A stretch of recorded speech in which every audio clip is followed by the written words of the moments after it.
شروع اللہ کا نام لے کر جو بڑا مہربان نہایت رحم والا ہے۔ پیغمبر صلی اللہ علیہ وآلہ وسلم نے تیوری چڑھائی اور منہ پھیر لیا کہ ان کے پاس ایک نابینا آیا، اور تم کو کیا خبر، شاید وہ پاکیزگی حاصل کرتا یا وہ سمجھ جاتا تو تمہارا سمجھانا اسے فائدہ دیتا۔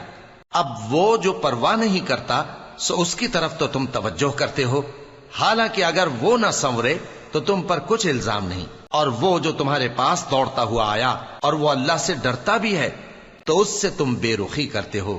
دیکھو یہ قرآن نصیحت ہے، پس جو چاہے اسے یاد رکھے۔ قابل ادب ورقوں میں لکھا ہوا جو بلند مقام پر رکھے ہوئے اور پاک ہیں، ایسے لکھنے والوں کے ہاتھوں میں ہیں جو بلند مرتبہ اور نیکوکار ہیں۔ انسان مارا جائے، یہ کیسا ناشکرا ہے۔ اسے اللہ نے کس چیز سے بنایا؟ نطفے سے بنایا، پھر اس کا اندازہ مقرر کیا، پھر اس کے لیے رستہ آسان کر دیا، پھر اس کو موت دی سو اسے قبر میں پہنچایا، پھر وہ جب چاہے گا اسے اٹھا کھڑا کرے گا۔ کچھ شک نہیں کہ اللہ نے اسے جو حکم دیا اس نے اس پر عمل نہ کیا۔ تو انسان کو چاہیے کہ اپنے کھانے کی طرف نظر کرے۔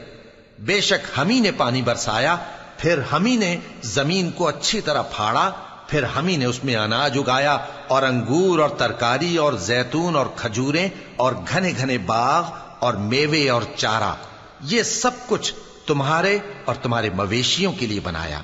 تو جب کانوں کو پھاڑنے والی آواز آئے گی اس دن آدمی اپنے بھائی سے دور بھاگے گا، اور اپنی ماں اور اپنے باپ سے اور اپنی بیوی اور اپنے بیٹوں سے بھی۔ ہر شخص اس روز ایک فکر میں ہوگا جو اسے سب سے بے نیاز کر دے گی۔ اور کتنے چہرے اس روز چمک رہے ہوں گے، خنداں و شاداں، یہ نیکوکار ہیں۔ اور اس روز کتنے چہرے ایسے ہوں گے جن پر گرد پڑ رہی ہوگی اور ان پر سیاہی چڑھ رہی ہوگی، یہی لوگ ہوں گے انکار کرنے والے بد کردار۔